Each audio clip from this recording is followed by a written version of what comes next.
Apartments are temporarily oversupplied, office approaching peak of vacancy, and retails remain flat. Commercial real estate has attracted considerable attention as recent banking events spiked prudent examinations over banks' assets and liabilities.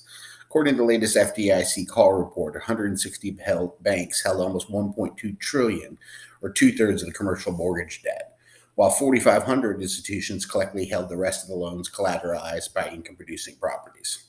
Although this seems to suggest less imminent risk to the commercial real estate space, even with churn-ups in smaller regional banks, doom loops of many central business districts and challenges associated with refinancing maturing CRE loans serve as the headwinds of the industry's near-term performance.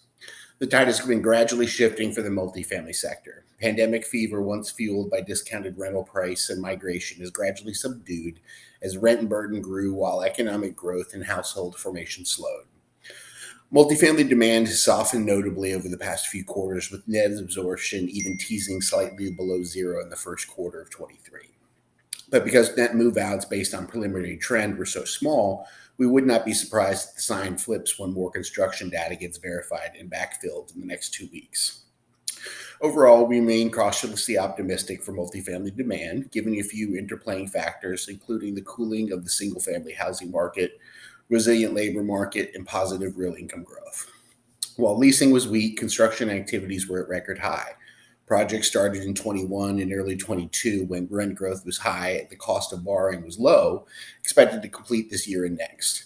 First quarter delivery was sluggish and elevated borrowing costs, and a slight uptick of supply chain stress delayed construction timelines. Vacancy ticked up 13 basis points to end the quarter one at 4.71%, which is over the vacancy level during the pandemic of 4.68%. Compared to year-end 22, rent declines became more widespread in the first quarter, with 60 primary metros recording negative market rent growth from -1 to -6.4% at the national level. Asking effective rents declined by about 1% respectively, with most renters left over to handle the burden.